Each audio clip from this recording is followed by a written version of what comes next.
खबरदार, जो किसी ने मेरे 600 गज के मकान की तरफ देखा, आंखें निकाल दूंगी मैं उसकी। अरे ये तुम्हारे मरहूम बाप की कमाई का नहीं है, ये मेरे बाप को क्लेम में मिला था जो उन्होंने मुझे जहेज में दिया। अरे अम्मी, आप नाराज क्यों हो रही हैं? मैं तो ये कह रहा था कि हम 3 लोग इतने बड़े घर में रहकर क्या करेंगे। नीचे वाले पोर्शन की तरह अगर हम ये ऊपर वाला पोर्शन भी किराए पे दे दें और हम किसी छोटे से मकान में जाकर रह ले तो। छोटे से घर में जाकर रह ले तो? तुम्हारे ससुरालियों को आदत है छोटे छोटे दड़बों में रहने की। जैसे मैं इस कबूतर खाने से इसको लेकर आई हूँ, ना जाने वो कौन सी मनूस घड़ी थी जो इस कलबुही को मैं यहाँ ब्याह कर ले आई। मुझे तो आदत है बड़े बड़े कुशादा घरों में रहने की। हमारे लिए तो जिंदगी अजाब करती है इसने। अरे अम्मी, अब 3 साल हो गए शादी को, अब तो कम से कम इस किस्म की बातें ना करें ना। तो किस किस्म की बातें करूं? अगर 3 साल हो गए तो इसने मुझे कौन सा निहाल कर दिया? कौन सी तुझे औलाद दे दी? मनहूस कहीं की पांच, पता नहीं क्या समझती है। जिंदगी अजाब कर दी हो तो शुक्र करो कि मेरे टुकड़ों पे पल रही है। सास का माल उड़ा रही है। अरे उड़ाओ, हराम की कमाई है, उड़ाओ जो दिल चाहे बेदर्दी से। अम्मी बस कर दे, आप हर वक्त मुझे क्यों ताने देती हैं? उनकी नौकरी चली गई तो इसमें मेरा क्या कसूर है? मैं तो दिन रात मुलाजमा की तरह काम करती हूँ इस घर में। अच्छा, मुलाजमा बनी हुई है। लड़की को क्यों ब्याह कर लाते हैं ससुराल में? घर को घर समझे, सब लोगों की इज्जत करे, उनकी खिदमत करे। तू क्या चाहती है? तू आराम करे और मैं यहाँ नौकरानी बन के बुढ़ी औरत घर के काम संभालती फिरूं? हैं? तूने कौन सा निहाल कर दिया मुझे? तो शुक्र कर कि तू यहाँ खा रही है, सास का माल उड़ा रही है। तू हराम की कमाई है ना, खाओ। अगर ये पोर्शन का किराया नहीं आ रहा होता ना तो तुम लोगों के पेट में पत्थर बंधे होते। जब मैं पूछती कि क्या हाल है तुम्हारा। अम्मी, आप तो ऐसा कह रही हैं जैसे मैं हमेशा से बेरोजगार हूँ। अभी सिर्फ 5 महीने हुए हैं। इससे पहले तो मैं आपका खर्चा दे रहा था ना। और उसका क्या है? सलमान का, जिसको आपने जेवर बेच बेच के बाहर भेजा है, दुबई भेज दिया उसको कारोबार करने के लिए। ना पैसे भेज रहा, ना खुद आ रहा है। क्यों? क्या खर्चा दिया है तूने मुझे? गज्जे भर भर के दिए कि लो अम्मा रख लो, और मैं आज तक तेरी ही कमाई खा रही हूँ। अरे मैंने अपने बच्चे को अपना जेवर बेच के भेजा है। पता नहीं किस हाल में रह रहा है वो दुबई में, किस तरह जिंदगी गुजार रहा है। और तू इस अनजार के लिए, अपने भाई के लिए जहर उगल रहा है। माँ से चढ़ चढ़ के बोल रहा है, शर्म कर। अम्मी, आपके ताने सुनने से तो अच्छा मैं जहर खा के ही मर जाऊं। मैं तो यही चाहती हूँ कि तू जहर खा ले, कुएं में गिर जा, हमारी जान छोड़। तुझे तो मैं पूछूंगी भौकर।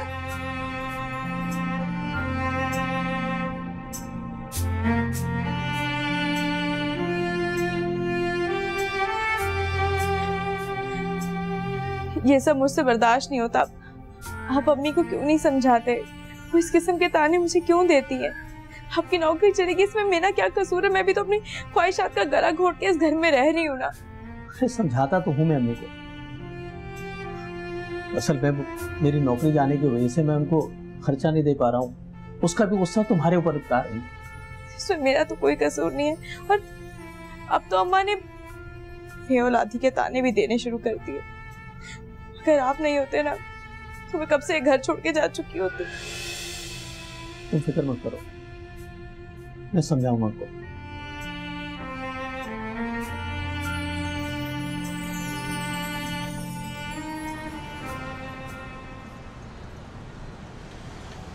अस्सलाम वालेकुम मम्मी, कैसी तबीयत है आपकी?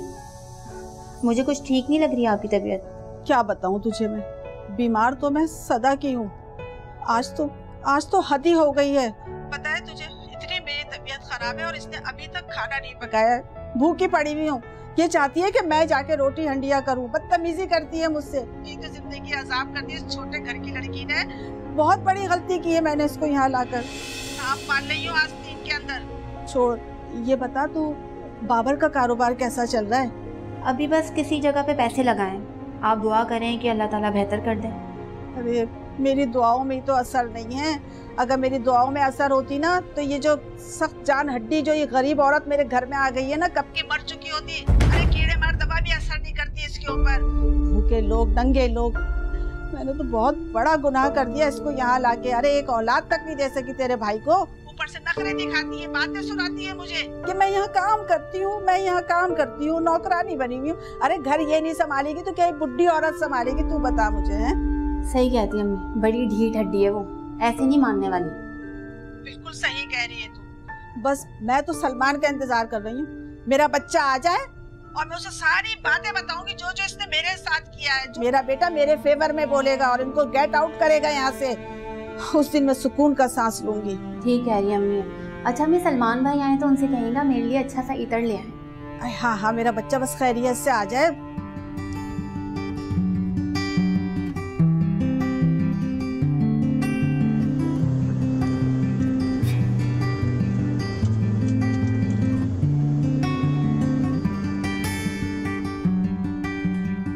अस्सलामु अलैकुम। अरे मेरा बच्चा सलमान जी। अस्सलाम वालेकुम। वालेकुम अस्सलाम। आ गया क्या मेरा हाल है लाल? अम्मी? कैसी हैं आप? मेरा बच्चा थक गया होगा। अरे वहाँ कहाँ बैठे, यहाँ बैठ अपनी माँ के पास। बहुत थक गया। भाभी पानी वानी पिलाने का रिवाज खत्म हो गया क्या इस घर से? अभी लाती हूँ पानी, मैंने बिरयानी भी बनाई है तुम्हारे लिए। अरे मैं पानी मांग रहा हूँ, यहाँ पर मुझे खाने पेश किए जा रहे हैं। कुछ भी नहीं बदला इस घर में, वही बेरंग पर्दे, बेरंग लोग। तुम भी तो नहीं बदले ना, वही मुंहफट अंदाज, वही सब कुछ। और ये बताओ कि दुबई में तुम्हारा कारोबार कैसा चल रहा है? अम्मी यहाँ मुझसे तो बड़ी मायूस हो गई है, सारी उम्मीदें उन्होंने तुमसे लगा के रखी है। कारोबार क्या बताऊं, पार्टनर्स ने धोखा दे दिया, सब शेयर होल्डर्स के पैसे डूब गए, जेल में रहूंगा। जेल में? ये सब कैसे हो गया बेटा? तूने बताया भी नहीं। कुछ नहीं अम्मी, अपनों की नजर लग गई होगी। 3 माह कैद में रहा मैं, जान छुड़ाना मुश्किल हो गया था, सब पैसे डूब गए। बड़ा अफसोस हुआ, लेकिन तुमने ये खबर हम लोगों से छुपाई क्यों? अगर पहले ही बता देते तो अम्मी की तलखियां थोड़ी कम हो जाती हमारे ऊपर। आप अपनी मुसलसल नाकामियों पर मेरे नुकसान का पर्दा डालने की घटिया कोशिश नहीं करें भाई। देखो, तुम्हारी नाकामियों के पीछे अम्मी का जेवर लगा हुआ है। मैंने उनसे पहले ही मना किया था कि इस पे यकीन मत करें। ना तुमने पढ़ के दिया, ना कारोबार किया, ना नौकरी की, और चले दुबई में कारोबार। जबान संभाल के बात करें। ये क्या किया? जाहिल औरत, 1 लाख रुपए का फोन था, ये क्या किया? अरे और मार इसको, मैं तो कहती हूँ एक चाटा और मार, जिंदगी अजाब करती है इस औरत ने मेरी। तेरी इतनी हिम्मत कैसे हुई? मेरी बीवी पे तूने हाथ उठाया? गिरबान छोड़ो, बड़े भाइयों से लिहाज कर रहा हूँ। तू क्या कर लेगा? अरे तुझे शर्म नहीं आती अपने भाई? मैं बोलना छोड़ दो, क्या कर लेगा तू? अम्मी, आप ठीक है? लगी तो नहीं? बता दो तो मेरे पास। चक्कर में मेरी माँ पे हाथ उठाया। दफा हो जा मेरी नजरों से। अम्मी मेरा मकसद ये नहीं था, अब गलती से लग गया वो। मैं तुझे कभी माफ नहीं करूंगी, तेरा खून सफेद हो गया, तू अपने पढ़ाई की तमीज भूल गया। निकाल इनको यहाँ से, नहीं रखूंगी मैं इनको। अपना सामान लपेटो और चलो निकलो यहाँ से। इस बदतमीज की वजह से मुझे आप घर से निकालेंगे अम्मी? हाय, तुझे निकाल नहीं हूँ मैं, ये बदतमीज है जो भी है, मेरा बेटा है।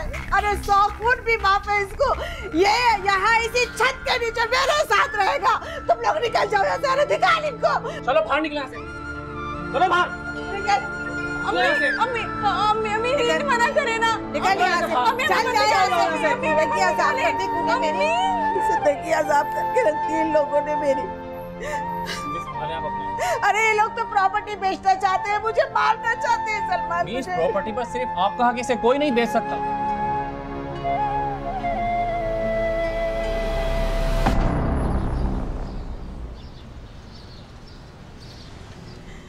इतनी जालिम बहू थी, मैं तुझे क्या बताऊं। इन बूढ़ी हड्डियों में तो अब जान भी नहीं रही, इतने काम करवाए उसने मुझसे, एक पल मुझे उसने सुकून का सांस नहीं लेने दिया। अरे छोटे घर की औरत है ना, वो मकान पे नजरें जमाए बैठी हुई थी, मनहूस कहेंगी। हमने आपने मुझे क्यों नहीं बताया? आप मुझे बताते। मैं तुझे कैसे बताती, तूने मुझे एक फोन तक नहीं किया। मैं इतनी परेशान थी तेरी वजह से, यही सोचती थी कि दुनिया इधर से उधर हो जाए, मगर मेरा बेटा अपनी माँ से दूर नहीं होगा, उसे जरूर फोन करेगा। जी अम्मी, आपको तो पता ही है कि मैं जेल में था, क्या कुछ नहीं हुआ मेरे साथ। माँ, बहुत बुरा हुआ। सही कह रहा है तू, हर वक्त की हाय हाय किलकिल, हाय हाय किलकिल। चुप चुप के वो लोग अपने कमरे में जा जाके खाने खा रहे, फल फ्रूट खा रहे, माँ को पूछते भी नहीं थे। अरे बेटा आता था सीधा थैली लेके कमरे में चले जाते थे। हम आप क्यों बर्दाश्त करती थी इन लोगों को? निकाल के बाहर करती घर से। और मुझे तो आमिर भाई की नजर में भी कोई खोट नजर आती। मुझे लगता है कि मकान के पीछे लगे हुए हैं वो लोग। बस मुझे तुझ पे ही भरोसा है मेरे लाल, मैं तेरा ही इंतजार कर रही थी, मेरा बच्चा आ जाए खैरियत से। नहीं अम्मी अब आप परेशान नहीं हो, उनका सामान अभी घर पर ही है, आए ना एक फूटी कौड़ी नहीं देना उनको। हाँ बेटा, आएंगे तो जरूर अपना सामान ले ले। अच्छा अम्मी ये बताइए कि वो फिजा का जेवर कहाँ रखा?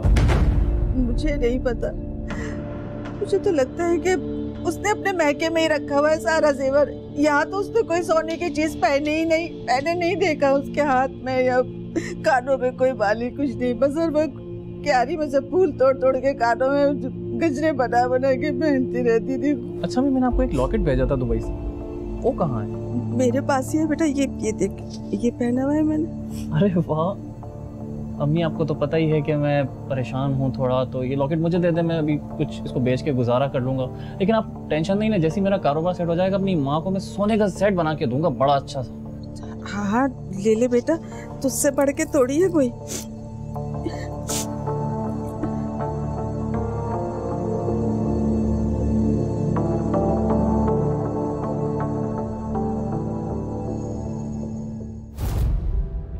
ताज़ीरात पाकिस्तान की दफ़ा 364 के तहत अगर कोई शख्स किसी ऐसे फ़र्द को अगवा करता है जिसे कत्ल करना मकसूद हो या उसे अगवा करके ऐसे हालात में रखा जाए जहां अगवा होने वाले फ़र्द की जान को शदीद ख़तरा हो, तो इस शख्स को जुर्माने के साथ साथ 10 साल तक कैद बामुशक्कत की सज़ा हो सकती है।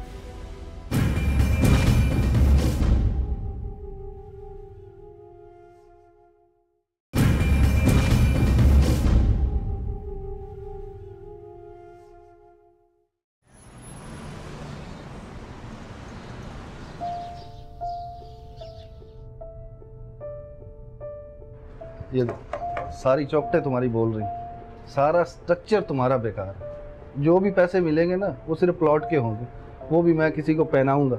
हाँ लेकिन वो कीमत भी तो अच्छी खासी होगी ना, अब तो इस एरिया की वैल्यू इतनी बढ़ गई है। कहाँ से सुन लिया आपने? सारी हवाओं में बातें हैं भाई, प्रॉपर्टी को कोई हाथ नहीं डाल रहा। अरे खाने के लाले पड़े हुए हैं, ये तो मैं फिर भी किसी को पहना दूंगा, वरना ये घर तुम्हारा बिकने वाला नहीं है। अभी कॉर्नर पे यहाँ पर बिका है 12 करोड़ का, बेहतरीन मकान था। आपने क्या कहा? कॉर्नर का मकान? ओ भाई नई कंस्ट्रक्शन है उसकी, 2 साइड कॉर्नर है वो, और आपका मकान गली का, और देखा आपने वो भी 3 फीट नीचे है गली से। जब बारिश आती होगी आपको ही बेहतर पता क्या होता होगा। तो कुछ तो उसकी वैल्यू होगी, आप तो मतलब बिल्कुल ही। यार सच्ची बताऊं, इसको कहीं पहनाना पड़ेगा किसी को। और एक बात याद रखना, ये 3.5 से लेके 3.25 के अंदर अंदर बिकेगा, इससे ऊपर 1 टका नहीं मिलने वाला तुम्हें। और एक बात तो बता दो, इसके कागजात वगैरह फाइल वगैरह है ना? से सारी बातें ऐसे ही किए जा रहे हो? हाँ हाँ आप अंदर आए, मैं अम्मी से मिलवाता हूँ आपको। ये अस्सलाम वालेकुम। अम्मी ये प्रॉपर्टी एजेंट। कागजात आपके नाम पर ही है ना, और है ना आपके पास? हाँ प्रॉपर्टी मेरे नाम पर है, ये मेरा घर है, मैं तो इसको नहीं बेच रही। किसने कहा है आपसे? निकले यहाँ से, चले सीधे अरे निकले। आपका बेटा मुझे लेके आया और आप किस तरह का रवैया मेरे साथ कर रही हैं अम्मा? तू बगैर पूछे लेकर आ गया, तुझे किसने कहा था कि तू लेकर आ इनको? क्या मैं इसको बेच रही हूँ? अरे जीते जी कभी नहीं बिकेगा, चाहे 4 करोड़ मिले इसके या 8 करोड़, नहीं बेचूंगी मैं। निकाल इसको घर से। अम्मा जी आराम से बात करें, इस इलाके में मेरी एक रिस्पेक्ट है, पिछले 20 साल से काम कर रहा हूँ, इस तरह किसी ने मुझसे आज तक बात नहीं करी। अरे होगी रिस्पेक्ट, मैं तो इससे ज्यादा बदतमीजी से बात करती हूँ। चुप हो जा तू। वो गुस्से में आप तो नहीं। अरे गया बाहर में, अब मैं तुम्हारे इस प्लॉट को ऐसा गंदा करूंगा कि कोई हाथ नहीं डालेगा इस प्रॉपर्टी पे। आप मेरी बात तो सुने। आप अरे जा जा, दुनिया जानती है हमारे पे। जा रहा हूँ नहीं बिकेगा ये। तो सुने सर, आप मेरी बात सुने। क्या अल्लाह, ये क्या अजाब आ गया है मुझ पर। मकान मकान मकान, जिसको देखो पीछे लग गया है मेरे। क्या घटिया औरत, सारे किए किराए पे पानी फेर दिया, इतनी मुश्किलों से लाया था, भगा दिया जलील करके उसको। तूने अपनी माँ को घटिया औरत कहा तूने अपनी माँ को। तो और क्या कहूँ मैं, यहाँ पर तुम्हारी कोई मोहब्बतें झाड़ने के लिए नहीं आया। सारा कारोबार डूब गया, मुझे पैसों की जरूरत है। नागन मन के बैठी हुई इस घर में बदरुओं की तरह भटकती रहती है, कब्र में लेके जाएगी सारा पैसा। अरे अपनी माँ को नागन कह रहा है। मैं हूँ नागन, सब बोले मैंने तुझे पाला, तुझे दूध पिलाया और आज तू मुझे डस रहा है। अपनी माँ को नागन कह रहा है। मेरे पास ये फालतू बकवास सुनने के लिए टाइम नहीं है, मुझे बस इतना बताइए कि घर बेच रही है कि नहीं। नहीं बेचूंगी, मर जाऊंगी, नहीं बेचूंगी। क्या कर सकता है तू? कत्ल नहीं करूंगा।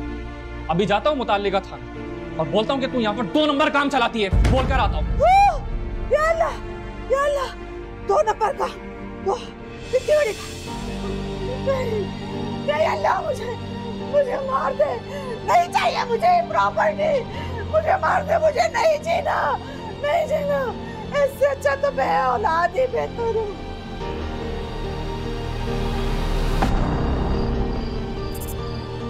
क्या बात है अम्मी, आप रो क्यों रही हैं?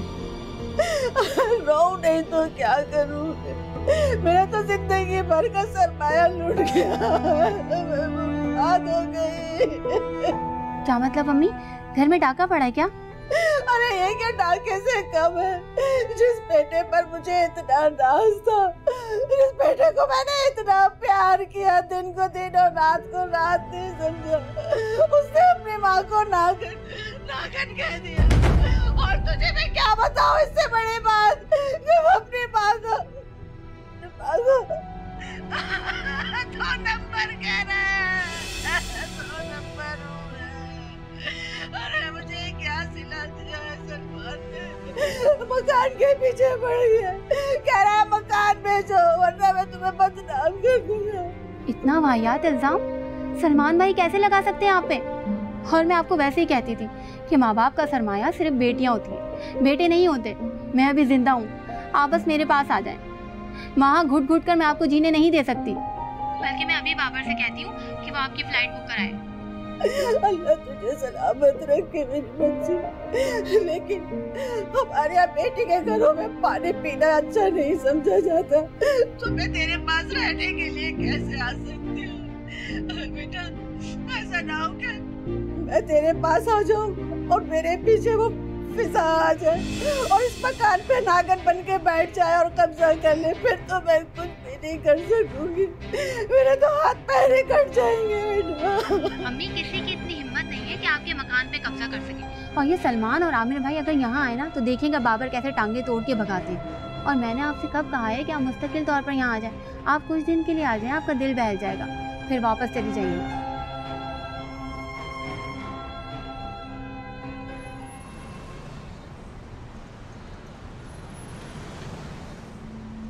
अम्मा जी बस करो, चुप हो जाओ, कितना रोगी, वो दफा मारो उनको।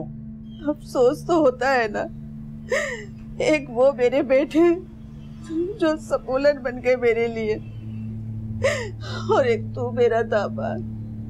अम्मा जी मैं आपका दामाद नहीं हूँ, मैं बेटा हूँ आपका, ये बहू है आपकी, मैं आपका बेटा हूँ, ये आपके बेटे का घर है। और मैं 2-3 हफ्ते नहीं, कम से कम 2-3 महीने से पहले आपको जाने नहीं दूंगा।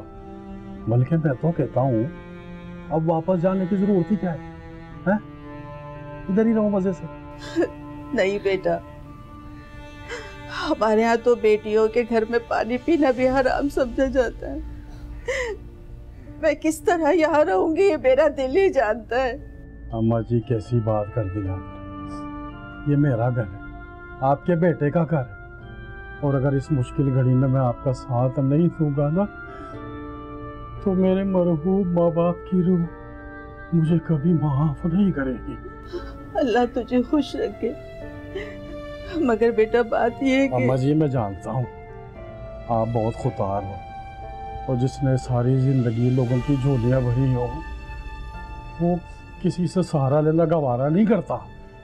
मगर अम्मा आप मेरे ऊपर बोझ नहीं हो, ये आपका अपना घर है, हमारा ऊपर वाला पोर्शन खाली है बिल्कुल, आप उधर रहो आराम से, कोई भी आपको तंग नहीं करेगा। अरे नहीं बेटा, पोर्शन की क्या जरूरत है, एक कोना दे देना मुझे, वहाँ बैठ के अल्लाह अल्लाह कर लूंगी बस। ओ माँ जी अल्लाह अल्लाह करने के लिए कोने की क्या जरूरत है, इधर पीछे ही हाफिज जमाल का दरबार है, मैं खुद आपको उधर लेके चलूंगा, जितनी अल्लाह अल्लाह करनी है उधर करो, घर में अपने आराम से रहो। और अम्मी मैं तो कहती हूँ कि इस फसाद की जड़ के बंगले को ही बेच दें और उन दोनों को फूटी कौड़ी ना दें, अकल ठिकाने आ जाएगी उनकी। मगर वो अरे अम्मी ऐसी फसाद की जड़ को ख़त्म कर देना ही अच्छा है, बस आप उस मकान को बेच दें। और मुझे तो डर है कि आप वापस जाएंगी तो वो दोनों आपको लालच में कत्ल ना कर दें। बाबर मैं अम्मी को वापस नहीं जाने दूंगी, मैंने आपसे कह दिया अम्मी यहीं रहेंगी बस। और तू क्या अम्मी को नहीं जाने देगी है? तो मैं कौन सा जाने दे रहा हूँ अपनी माँ को? मेरी माँ कहीं नहीं जाएगी, इधर ही रहेगी। अम्मा जी वैसे समर जो है वो ठीक कह रही है। साहिवाल में जहाँ मेरी ज़मीनें नहीं है उधर भी एक ज़मीन का तनाज़ा हुआ था। वो दो भाइयों ने मिलकर अपनी माँ को कत्ल कर दिया। उसके बाद क्या हुआ पता है तुझे? उन्होंने लाश को आग भी लगा दी। तू उस बंगले से जान छुड़ा ले अम्मा, बेच दे उसको, और कम से कम 5 करोड़ मिल जाएगा। किसी कारोबार में लगा देना, मुनाफा मिलता रहेगा। बल्कि मैं जिधर बिल्डिंग में काम करता हूँ ना उधर एक कंपनी है टायरों की, वो इंपोर्ट एक्सपोर्ट करते हैं। वो कहते हैं हमारे पास अगर 1 करोड़ कारोबार में लगाओ तो महीने के 10 लाख रुपए देते हैं। 10 लाख। अम्मी 5 करोड़ के मकान के 50 लाख रुपए महीना मिलेगा? हाँ पूरे 50 लाख, वो भी हर महीने। इससे अच्छी क्या बात है अम्मी, आप तो चौधरानी बन जाएंगी। बस आप ये काम कर ही दें, जल्दी मकान बेच दें। यानी कि इसका मतलब ये हुआ कि 10 लाख हमारे होंगे और 40 लाख की जमीनें हम हर महीने खरीदेंगे। ये भी ठीक है। अब तो मैं तो चौधराइन बन गई। बिल्कुल बनेगी। बस तो फिर तय हो गया। तुम लोग सोच क्या रहे हो भाई? जाके अम्मा के लिए शरबत बना। अब ये तेरी अम्मा नहीं है, मेरी अम्मा चौधराइन। चल उठ इधर से। ये तो बता कि वो लोग तो एतबार के हैं ना? अम्मा वैसे मेरे गांव के काफी लोगों का पैसा उधर लगा हुआ है कारोबार में, मगर हम किसी पे भरोसा क्यों करें? हम पक्का एग्रीमेंट करेंगे, वो कानूनी जो तकाजे होते हैं वो सारे पूरे करेंगे, सब साइन वाइन सब कराएंगे, उसके बाद पैसा लगाएंगे। वो कल उनको पैसे दो और अगले 2 महीने के बाद से मुनाफा लेना शुरू करो। बस ये ठीक है। अम्मी मैं आपसे कह देती हूँ कि अब उन दोनों बेटों की शक्ल मत देखेगा, खूटी कौड़ी मत देंगे उनको।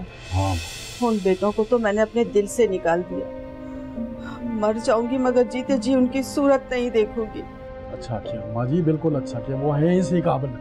अच्छा सुन, प्रॉपर्टी के कागजात तो सब मेरे पास हैं। ठीक है। तू ऐसा कर के कोई अच्छा सा ग्राहक तलाश कर।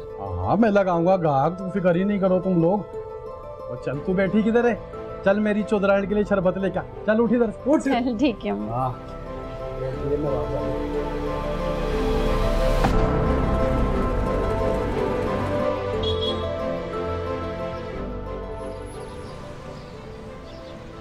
ओ अम्मा जी ये मेरा दोस्त है तारक, बड़ा पुराना दोस्त है मेरा ये। अच्छा। इसी ने ये हमारा मकान खरीदा है।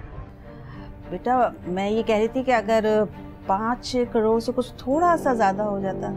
माँ जी ये मकान मैंने खुद ही खरीदा है, मैक्सिमम जो कीमत थी ना वो मैंने आपको दे दी।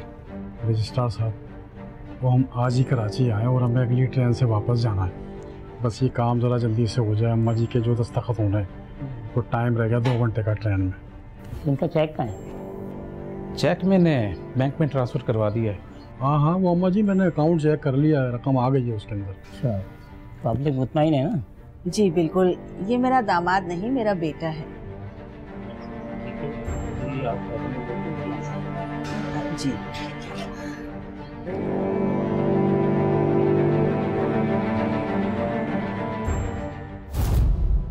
अगर कोई शख्स किसी को कत्ल करने या जरर पहुंचाने की नियत के बगैर उसकी मौत का बाइस बनता है तो उसका ये फेल कत्ल खता में शुमार होगा और ऐसा शख्स दियत का पाबंद होगा। अलबत्ता पाकिस्तान पीनल कोड की दिफा 319 के तहत उसे कैद की सजा भी दी जा सकती है, जिसकी मुद्दत 5 साल तक हो सकती है।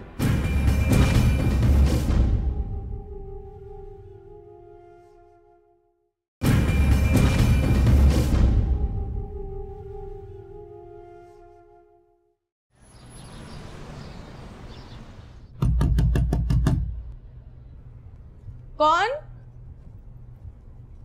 कौन?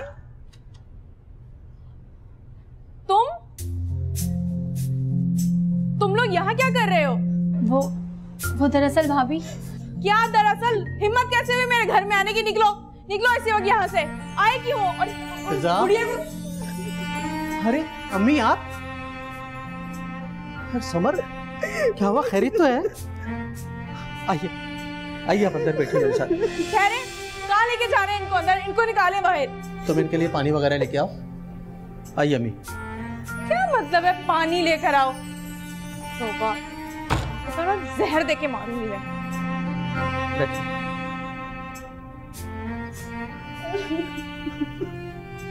अम्मी सब कुछ कैसे हो गया? क्या हो गया? अम्मी अब रोना बंद करें प्लीज। ये लो पानी, जिसको जितना पीना है पियो और दफा हो यहाँ से। भाभी, हम दोनों बेसहारा औरतें कहाँ जाएंगी? बाबर ने हमें घर से निकाल दिया है। हाँ तो इसका क्या मतलब है? अब ये लोग क्या यहाँ रहेंगे? इस घर में इन दोनों के लिए कोई जगह नहीं है। फिजा, खुदा के लिए खामोश हो जाओ, मुझे इनसे बात करने दो। हमें ये सब कुछ कैसे हो गया? मैंने तो सुना था कि आपने अपना घर बेचकर अपने पैसे कहीं इन्वेस्ट कर दिए हैं। और वो सलमान कहाँ है? सलमान का मत पूछ बेटा, थोड़ा बहुत जेवर बच गया था, वो भी मुझसे लेकर चला गया। किसी ने बताया है कि शायद वो दुबई में है, उसकी वजह से मैं इस हाल में पहुंची, उसने मेरा घर बिकवा दिया। और वो सारे पैसे जो मैंने इन्वेस्टमेंट किए थे बेटा, वो कोरोना वायरस की वजह से डूब गए। सारा कारोबार ठप हो गया। एक कौड़ी भी नहीं मिली मुझे, एक कौड़ी भी। अगर आप ऊपर वाला पोर्शन अमजद को दे देंगे तो मेरी माँ कहाँ जाएगी? ओए भाड़ में जाए मेरी बला से। तो मैं अमजद से वादा कर चुका हूँ ऊपर वाला पोर्शन देने के लिए। और वैसे भी तो तेरी इस बूढ़ी माँ ने 2 महीने से कौन सा हमें किराया दिया है, कौन सा घर का खर्चा दिया है? तेरी अम्मा मेरे ऊपर बोझ बन गई है, बोझ। बाबर बेटा, ये तुम किस किस्म की बातें कर रहे हो? तुम लोगों के कहने पर ही मैं यहाँ रुकी। तुम्हारे कहने पे मैंने अपना सारा पैसा कंपनी में लगा दिया। यहाँ तक कि 2 माह गुजर चुके हैं, एक फूटी कौड़ी मुझे नहीं मिली और ना वो 10 लाख रुपए मिले। और अब मिलेंगे भी नहीं। तो कोरोना वायरस की वजह से सारा कारोबार तबाह हो गया है, तिजारत खत्म हो गई, डूब गए सारे पैसे। अरे ऐसे कैसे डूब गए? 5 करोड़ की मिल्कियत थी मेरी, मुझे तो 50 लाख भी नहीं मिले और तू कह रहा है कि डूब गए? मजाक नहीं कर रहा हूँ मैं, जो कुछ बता रहा हूँ बिल्कुल ठीक बता रहा हूँ। तेरे सारे पैसे डूब गए। मैं इतनी आसानी से निकलने नहीं दूंगी। मैं अपने बेटों को फोन करके बुलाती हूँ, देख कैसे हलक में हाथ डाल के निकालते हैं वो पैसे। ओए ओए बुढ़िया ओए, ओए अगर तेरे बेटे इस लायक होते ना जो तेरी मुश्किलों में वो काम आते, तो तू आज दर बदर की ठोकरें नहीं खा रही है। और तू अकेली नहीं है, बहुत सारे लोगों का पैसा डूबा है। तू चाहे तो मुकदमा कर दे, मगर मेरा दिमाग खराब नहीं करना। इसी बात का तो अफसोस है मुझे कि मेरे बेटे इस काबिल नहीं थे। देख अब मैं क्या करती हूँ। अब तू कान खोल के सुन ले, मुझे 1 घंटे में ऊपर वाला पोर्शन खाली चाहिए। इसका बिस्तर किचन में डाल। मैं अपनी माँ की तजलील नहीं होने दूंगी। और हाँ, तुम ऊपर वाला पोर्शन किसी को नहीं दोगे, समझे? अच्छा, जबान चलाती है मेरे से, बदतमीजी करेगी। अब इस पोर्शन से तेरी अम्मा नहीं, तुम दोनों इस घर से दफा हो गए। निकलो इधर से, निकलो मेरे घर से। चलो चल, खड़ियो इधर से, निकलो निकलो। जब इतनी बेसरो सामानी की कैफियत में आप लोगों को वहां से निकाला गया, तो आप लोग यहाँ तक कैसे पहुंचे? बस एक छल्ला बच गया था, उसी को बेचकर हमने रेलवे का टिकट किया है, तुम्हारे पास पहुंच गए बेटा। वाह वाह वाह वाह, क्या कहानी गढ़ी है ना आप दोनों ने। मुल्तान से छल्ला बेचा और कराची आ गए। लेकिन ऐसी कहानियों का ना मुझ पे कोई असर नहीं होता है। निकले यहाँ से। फिजा, बस कर दो, ये मेरी माँ है, क्या करूं इनको मैं? सड़क पे बाहर निकाल दूं? नहीं बेटा, मैं कोई कहानी नहीं गढ़ रही हूँ, ये सब हकीकत है। हम दोनों माँ बेटियां बेसहारा हो गए, हमारा कोई सहारा नहीं। तो क्या इनको इस घर में रखे? मुंह लगाई डोमनी, कुनबे समेत आई।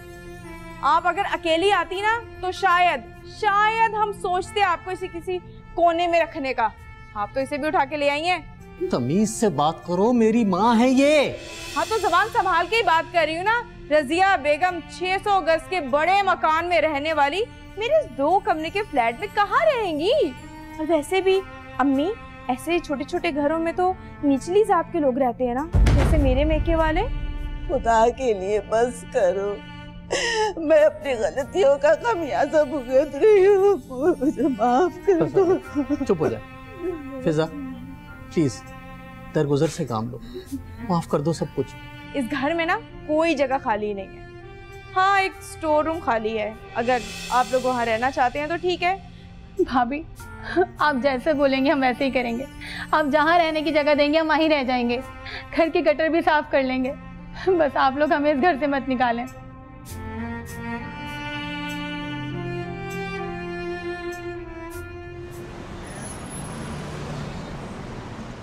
ना अम्मा, मेरे बड़ा दर्द हो रहा है। मेरी भी यही हालत है।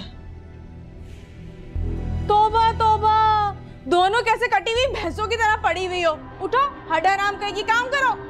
भाभी मेरे तो सर में बहुत दर्द है, मुझसे काम नहीं हो सकता। ओ, नन्ही काकी के सर में दर्द हो रहा है। अभी जूते पड़ेंगे ना टांगों पे, टांगों में भी दर्द होगी। चलो उठो, काम करो। अम्मी क्या करें बेटा, इसके दर पे पड़े हैं, इसकी तो सुननी पड़ेगी। जी हाँ, सुननी पड़ेगी, मेरी जैसे उस घर में मैं सुनती थी। पड़ी रहती है यहाँ पे हर वक्त, कोई काम वाम नहीं है तुम दोनों को। जब देखो मुफ्त की रोटियां ठूंसती रहती हो, शर्म नहीं आती है मुफ्त का खाते हुए। अरे खाने से याद आया मुझे, अम्मी आमिर बता रहे थे जवानी में बहुत अच्छे कोफ्ते बनाती थी, मुझे तो कभी खिलाया ही नहीं। बेटा अब इन बूढ़ी हड्डियों में जान नहीं रही कि मैं सिलपट्टे पे कीमा पीस सकूं। अब ताकत नहीं है मुझ में। अच्छा, लड़ने के लिए तो बड़ी ताकत है आपके अंदर। याद है उस घर में कैसे कैसे जुल्म किए मेरे ऊपर।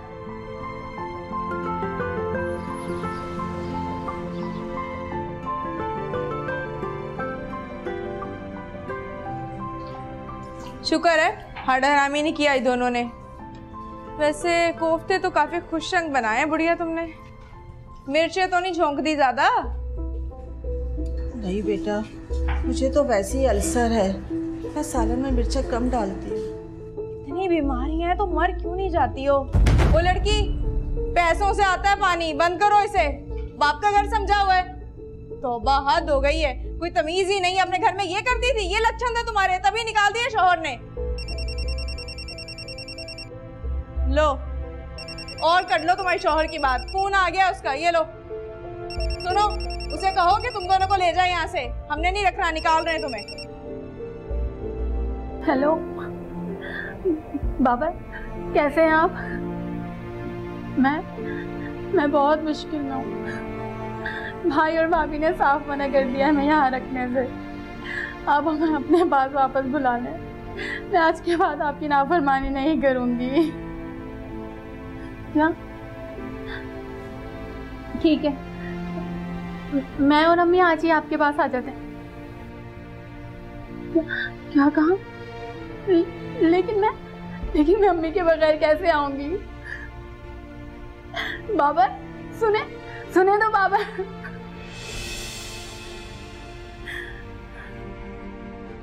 क्या कह रहा था वो कह रहे थे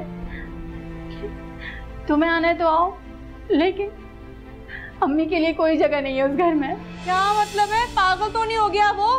ये बुढ़िया मेरे सर पे ही रहेगी? हद हो गई, मैंने नहीं रखना इसे। बीबी लेके जाओ इसको भी यहाँ से। निकलो दोनों, निकलो। देखो बहू, तुम बहुत बदतमीजी कर रही हो मेरे साथ। शायद तुम्हें याद नहीं कि तुम्हारा और मेरा रिश्ता क्या है। ओह, मैं बदतमीजी कर रही हूँ? अम्मी मुझे सब याद है, शायद आपको याद नहीं है आपने मेरे साथ क्या क्या कुछ किया। कभी मैं सर उठाकर बहुत चिल्लाया करती थी, तो मैं नजरें मिलाने के काबिल भी नहीं रही। मेरी हिम्मत टूट गई। एक दिन ख्याल आया कि मेरे मरहूम शौहर फयाज अहमद अक्सर आपका जिक्र किया करते थे। फयाज अहमद साहब, जी जी याद आया, वो हमारे लॉ कॉलेज में एडमिनिस्ट्रेटिव हेड थे, बहुत अच्छे इंसान थे। बताइए किस तरह आना हुआ, क्या खिदमत कर सकते हैं हम आपकी?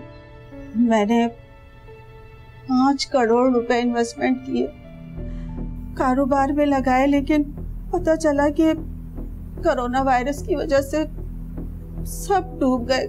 मुझे एक फूटी कौड़ी भी नहीं मिली, कुछ भी नहीं मिला मुझे। 5 करोड़ की इन्वेस्टमेंट, क्या मामला है? किसके साथ की थी आपने इन्वेस्टमेंट?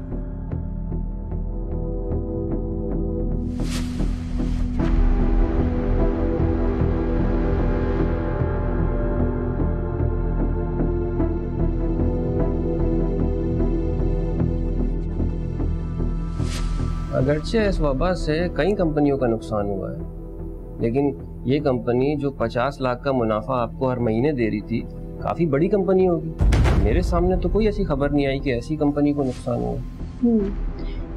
कंपनी का नाम क्या था और जो कॉन्ट्रैक्ट किया था आपने इस कंपनी के साथ, उस कॉन्ट्रैक्ट की कॉपी है?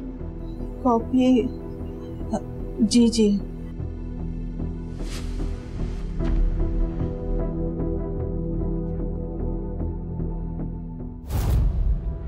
ताज़ीरात पाकिस्तान की दफ़ा 301 के तहत अगर कोई शख्स ये जानते बूझते भी कि उसके इस अमल से किसी की मौत भी वाक़ई हो सकती है, लेकिन उस शख्स के अमल से उसके हदफ के बजाय किसी दूसरे फ़र्द की मौत वाक़ई हो जाती है, तो इस सूरत में भी उसे क़त्ल अम्द का मुजरिम करार दिया जाएगा और दफ़ा 302 के तहत उसे सज़ाए मौत या उम्र कैद की सज़ा मिलेगी।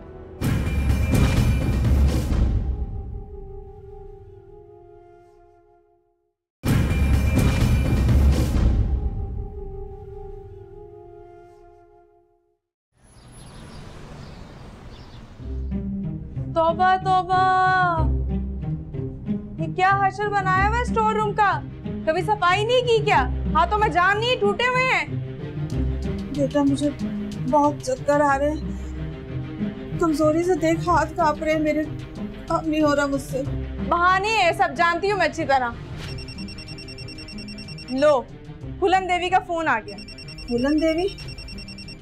बेटी आपकी। अब बोलेगी ए मीठी बैठ के रह दे मेरी। ये ले फोन, बात कर लो, डिटॉल से साफ करके दीजिएगा। चंडाल जीना ही हराम किया हुआ है। हेलो अम्मी, बाबर को हार्ट अटैक आया है, डॉक्टर ने सर्जरी करने को कहा है। क्या हार्ट अटैक आया है? अरे ब्लड प्रेशर का मरीज तो वो पहले ही था, सारा उसने अपने दिमाग पे ले लिया है जो कारोबार में पैसा डूबा है। मेरे बच्चे का ख्याल रख। अम्मी वो आपसे माफी मांगना चाहते थे, आप उन्हें माफ कर दें।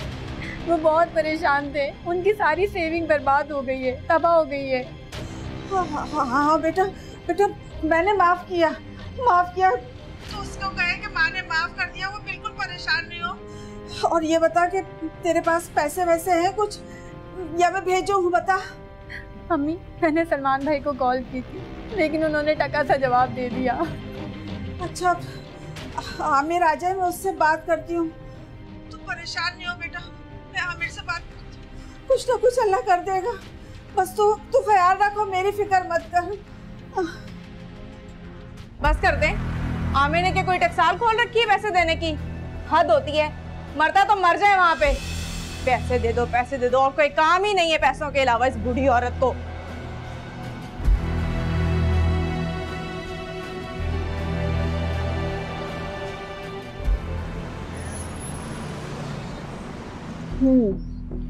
तो इस नाम की कोई कंपनी सिरे से रजिस्टर्ड ही नहीं है, और मुल्तान के किसी बिजनेसमैन को इस तरह की कंपनी के बारे में इल्म नहीं।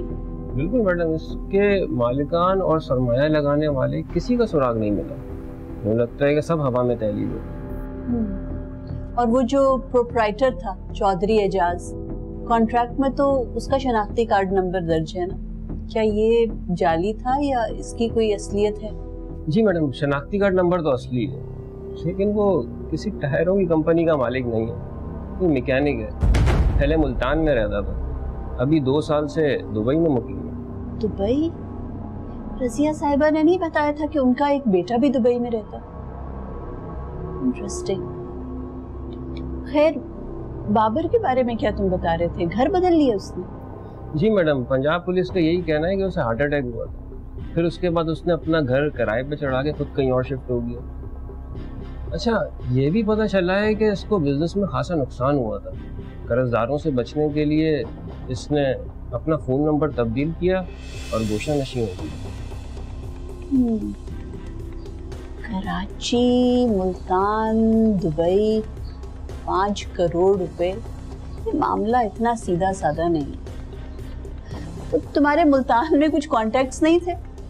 ज़रा उनको एक्टिवेट करो, कुछ बैंक अकाउंट्स को चेक करवाते हैं। और दूसरी बात, ये रज़िया साहिबा की जो बेटी है समर, ज़रा इसका सेलफोन चेक करो, क्या वो एक्टिव है या उसने भी अपने शौहर की तरह अपना सेलफोन ऑफ कर दिया। नाज़रीन, हम आपको ब्रेकिंग न्यूज़ दे रहे हैं। मुल्तान में सफाक बहू ने मामूली घरेलू तनाज़े पर बूढ़ी सास को जलाकर मार डाला। तौबा, वो देखें, बहू ने सास को जिंदा जला दिया। पुलिस ने बहू को गिरफ्तार कर लिया।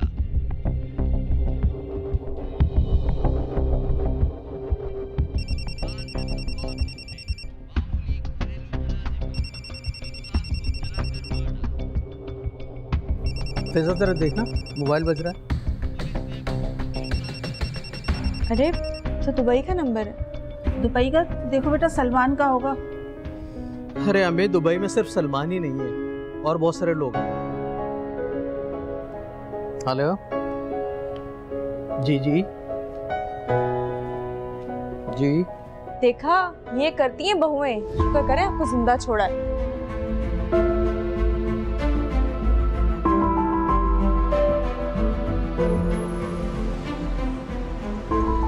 मुझे तो पहले ही यकीन था कि रज़िया साहिबा के साथ फ्रॉड उनके दामाद बाबर ने ही किया है, और ये 5 करोड़ उसी से मिले हैं।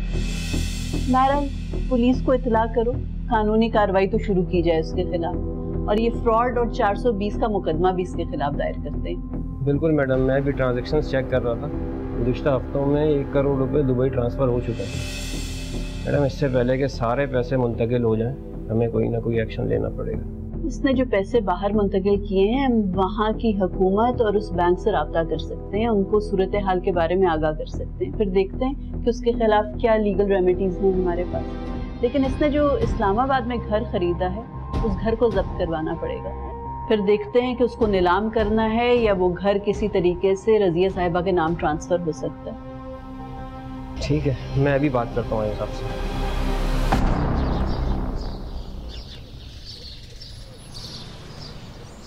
मैं एडवोकेट आमना कबीर हूँ, इनकी वकील हूँ।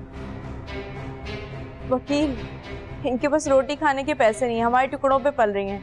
वकीलों की फीसें कहाँ से भरेंगी आप? देखा, मैंने कहा था ना आपसे, झूठ बोल रही है, बेवकूफ़ बना रही है हमें, ताकि आपको हिस्सा ना देना पड़े। अरे वो सब रहने दो। वकील साहबा, आपका यहाँ आने का सबब खैरियत तो है? कैसे आना हुआ? मैं आपको बताने आई थी कि रज़िया साहिबा के साथ वाकई में फ्रॉड हुआ है, और जिस शख्स ने इनसे फ्रॉड करके इनसे 5 करोड़ रुपया हथियाया है, वो कोई और नहीं बल्कि इनका दामाद बाबर है। ये आप क्या कह रही हैं? मेरा दामाद बाबर? वो ऐसा कर सकता है, इतना बड़ा फ्रॉड मेरे साथ?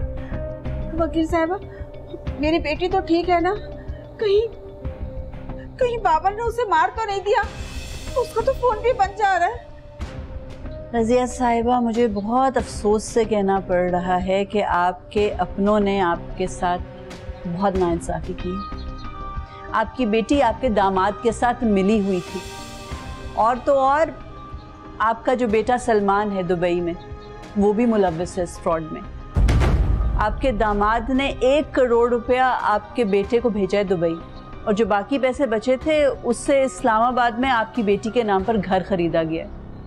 मतलब कि मेरी बेटी भी इसमें मुलव्वस थी? इतना बड़ा धोखा माँ के साथ? तौबा, कितनी बड़ी मीसनी है वो तो यहाँ आ गई थी कि मेरे शौहर ने मुझे निकाल दिया है। छुट्टी। बहरहाल इस्लामाबाद की पुलिस ने आपकी बेटी और दामाद को गिरफ्तार कर लिया, और हम पूरी कोशिश कर रहे हैं कि अब कानूनी चाराजोई की जाए ताकि किसी तरीके से अब पैसों की वापसी का बंदोबस्त किया जा सके। खून सफेद हो गया बस, और क्या कहूँ मैं। और आप भी मोहतरमा को बहुत अच्छा सलूक नहीं करती अपनी सास के साथ। बुजुर्ग हैं आप, मेरे सामने भी आपने लिहाज नहीं किया कि एक अजनबी इंसान आपके घर आया है और आप, मैं हैरान रह गई हूँ आप लोग किस तरह का रवैया रखते हैं इनके साथ। वकील साहबा, इसके इस रवैये की जिम्मेदार भी मैं हूँ। सारा कसूर इसका नहीं, मेरा भी था। मैंने भी बहुत गलत किया है इसके साथ। बेटा मुझे माफ कर दो, मैं शर्मिंदा हूँ। और वकील साहबा, अगर किसी ओल्ड होम में मेरे लिए कोई गुंजाइश हो, अगर मैं वहाँ रह सकूँ, तो प्लीज आप मुझे वहाँ शिफ्ट करवा दीजिए। कैसी बातें कर रही हैं आप? यहाँ हम लोगों को छोड़कर नहीं जा सकती। आपके बेटे का घर है, आप यहीं रहेंगी। और वकील साहब, आपका बहुत बहुत शुक्रिया, आपने एक टूटे हुए खानदान को दोबारा जोड़ दिया। बस अम्मी, मैं सिर्फ इतना कहना चाहूंगा कि अगर आप अपनी बहू को बेटी समझें और तुम अम्मी को अपनी अम्मी की जगह समझो, तो मेरे ख्याल से हम लोगों को कोई शिकायत नहीं होनी चाहिए एक दूसरे से। बेटा मुझे माफ कर दो, मैंने बहुत बड़ी गलती की, मुझे माफ कर दो। जिन सिक्कों को मैंने खरा जाना वही खोटे निकले। बहुत बड़ी गलती हो गई मुझसे। तू ही मेरा सच्चा बेटा है, मुझे माफ कर दे।